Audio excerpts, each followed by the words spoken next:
study is Sleeping Giant, and my name is Liang Xu. I'm going to talk about the first and the second questions. The first question is the risks associated with giants swept from an OEM to a brand. And the second question is the two most effective marketing research techniques could have been used for giants when entering Australian market. Hey everyone, I'm Jing, and I'm going to talk about identifying the advantages and disadvantages in the global giant local touch, the program, in contrast with the direct export. My name is Alexander Petkovic. I will be doing the last question. So I will first rank the most challenging factors that Giant had to face while they were entering the Australian market. And later I will explain how Giant overcame the saturation of local brands in Australia. I hope you enjoyed the video. Thank you. First of all, I will present the company Giant briefly.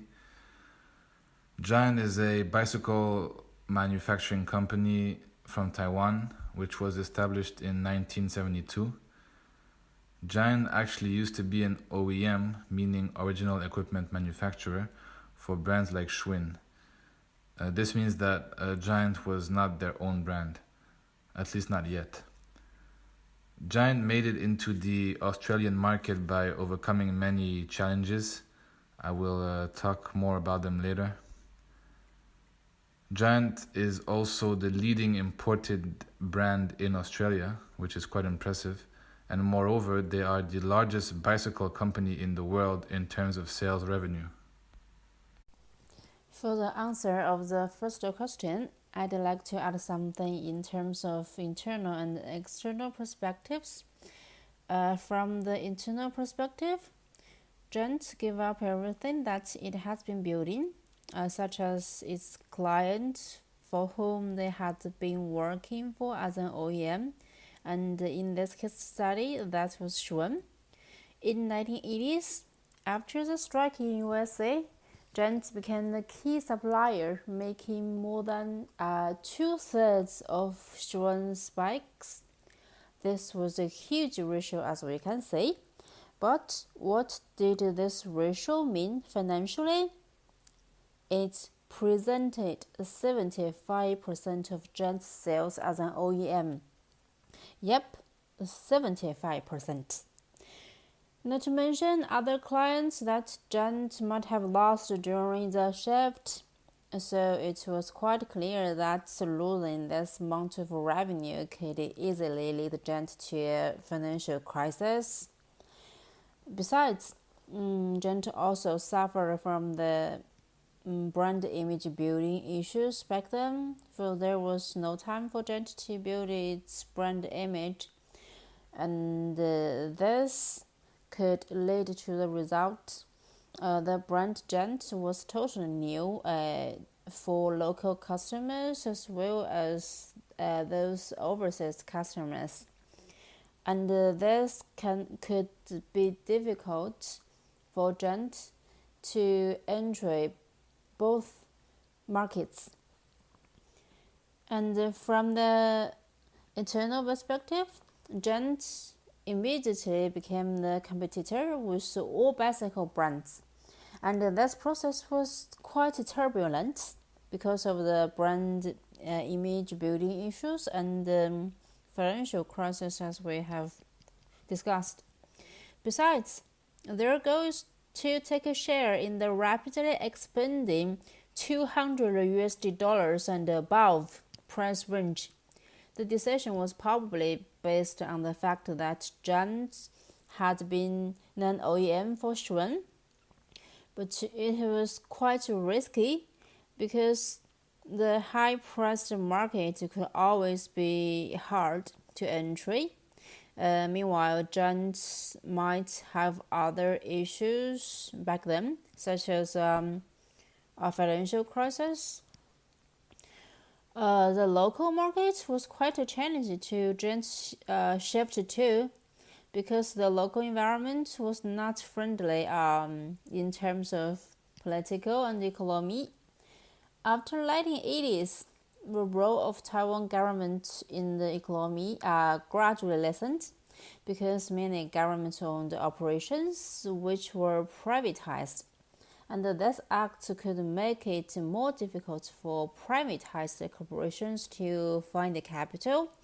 Thus, the competition of capitalism can be more fierce.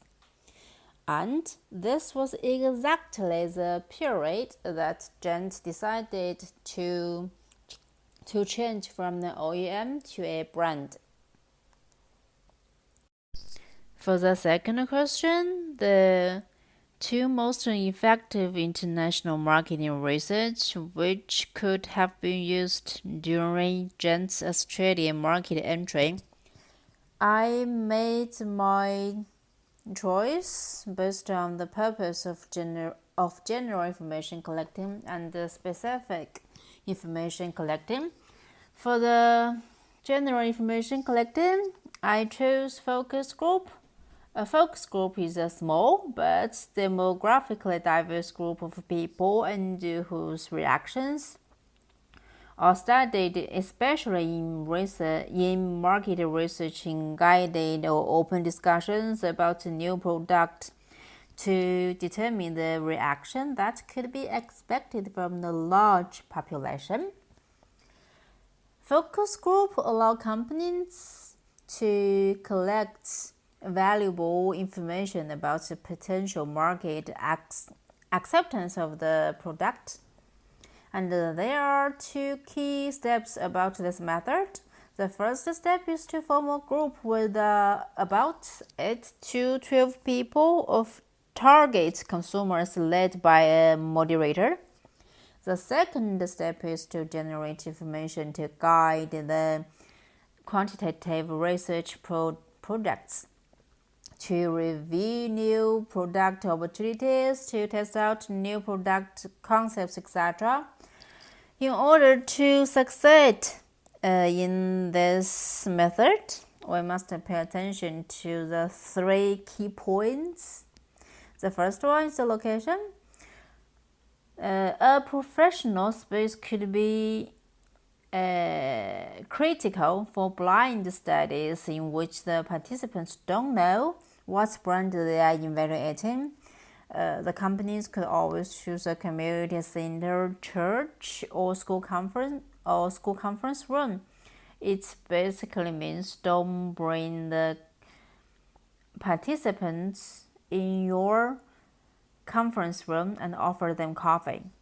The second key factor is the moderator, because the whole process is basically led by the moderator. So the moderator must have a very solid knowledge of this method. So what does it mean? It means the moderator needs to learn the skills, of course, for how to conduct it, and develop an interview schedule. Also include a variety of exercises and creates a relaxed environment for those participants. And the third one is, of course, participants. For the best results, the participants of focus groups should be designed to the most various according to the product. In this case study, Gent leads to decide the model of bicycles for its Australian entrance and selects participants according to this product. And for the purpose of specific information, I have chosen survey methods for cross-cultural marketing research. And there are 5 steps, as you can see on the slides. And I'd like to add some information other than the 5 steps. The reason that I have chosen this method is because Australian market is obviously an overseas market, so it is essential to consider the cultural differences. Even though it is not very likely for a bicycle brand to run into cultural problems, but Gent still needed to consider the differences in terms of customer behavior or buying habits, so it could be prepared to the best. Thank you. For the key advantages and disadvantages of this strategy in contrast with the direct export strategy, there are several aspects to mention. As long as the giant company created local subsidiaries, they would gain a better knowledge of a local market, quote, market share, client base, and cost, because they employed designers and marketers who know well about Australian market and culture, which direct export couldn't reach to. In order to ensure it paired the right products to the right customers, the firm provided high-end bicycles to suit customers' diverse needs and boost customer confidence. Through subsidiaries, the giant can interact directly with local people, which contribute to building a better customer loyalty. By the way, having a local office gives a great control of marketing and distribution. The direct interaction helps the company receive more real-time feedback so that they could react in time to keep the client satisfaction and improve credibility in marketplace. Between headquarters and local subsidiaries, the strategy has high coherence and coordination feature, which leads to efficient performance and better communication. Additionally, the subsidiaries could share market intelligence to headquarters to create profits on both sides, and the headquarters can also change business policies in order to adjust local market. For headquarters, it is vital to manage the brand wisely and carefully, because made in Taiwan was not appealing in the local dominated market. Add the fact that there was a limited availability of global brands to consumers because the market was completely dominated by local brands. It could also be a chance to become an avenue for attracting local venture capital. However, there are some drawbacks when it comes to the giant program. The first one is high transport cost, setup cost, and continuous expenditure on new products. However, in direct export, company avoids all the cost and confusion of a middleman to gain greater potential profits. They also have a greater degree of control over all aspects of transaction.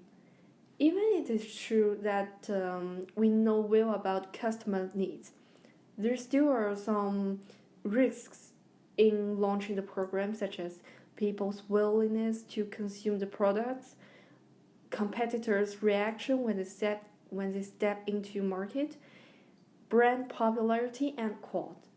But in direct export, for each decision and mistake they made, the company is accountable, which means there is no buffer zone for them to save the situation because the brand hasn't built up customer trustworthy at local, so any mistakes could be magnified in people's mind.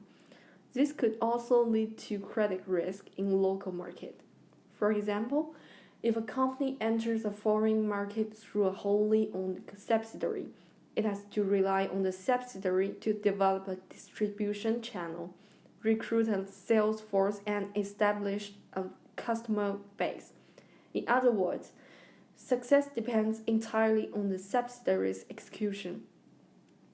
The operational risk is concentrated in one company rather than spread across multiple entities. A wholly owned subsidiary usually operates independently of its parent company, with its own scenario management structure, products, and clients, rather than as an integrated division or unit of parents. However, the parent company can still maintain significant control over the strategic direction of subsidiary. So there's still limited freedom. Management may have to make major decisions, whether involving products, finance, or other major topics. Last one is the firm is missing out on expertise such as a joint venture because there isn't any necessity to create partnership with local contacts. I will now rank the most challenging factors that Giant had to face while they were trying to enter the Australian bicycle market. First of all, Australia perceived Giant as a short-term, bad quality product brand. They believed that Giant's material were of inferior quality and just not built to last.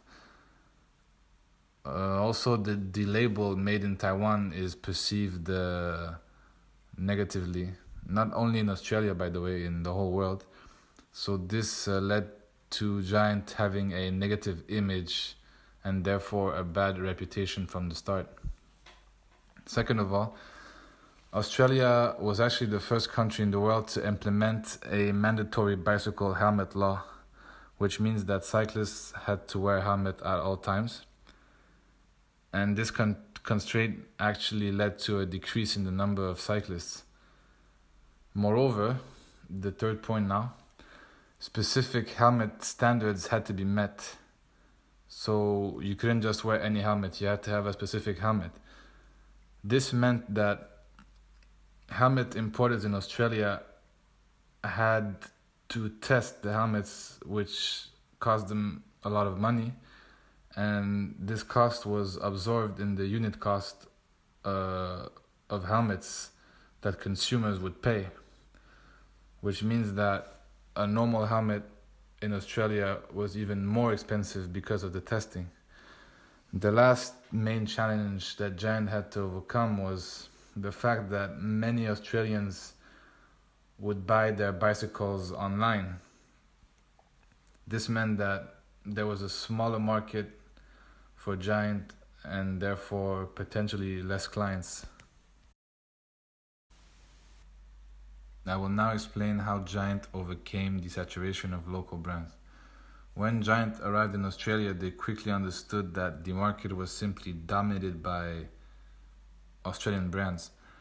Therefore, Giant positioned itself as a provider of elite bicycles by only selling their products through professional cycling retailers.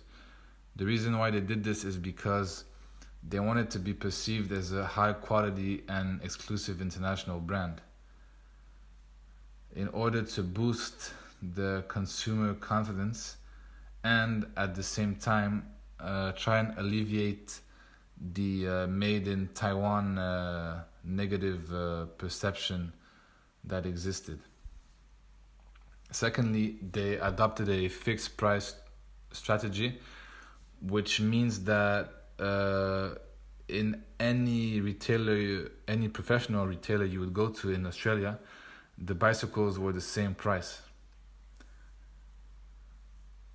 Thirdly, the product lines were ready-made to answer Australian consumers' diverse needs. So of course, some consumers want a mountain bike, others could want a road bike, or others could even want a bicycle for their kids. So Giant was ready to provide all of those different products, and this gave them a competitive advantage.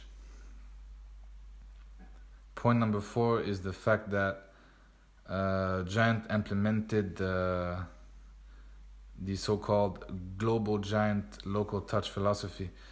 This means that they actually opened subsidiaries in Australia and they hired local designers and marketers in order to have an expert knowledge of the Australian market to have better sales results. So they could know exactly what the consumers needed and how to manufacture bicycles accordingly. And this would help them really make a name for themselves in Australia. The fifth point is the fact that they sponsored renowned Australian cyclists and triathletes. This helped them get closer to the public because many people in Australia would know who those athletes were, and this was good publicity for the Giant brand. The sixth point is the Real Riders campaign that was used to promote casual cyclists as heroes. So any person who used a bicycle would feel valued because they would actually be doing something good for the planet, a good action to promote awareness and to help planet sustainability. All in all, we can say that Giant used innovation and adaptability to build a unique and high-end international brand, which proved to be very successful in Australia. Giant actually holds at least 50% of the Australian market share. So that's very impressive to hold more than half a country's market.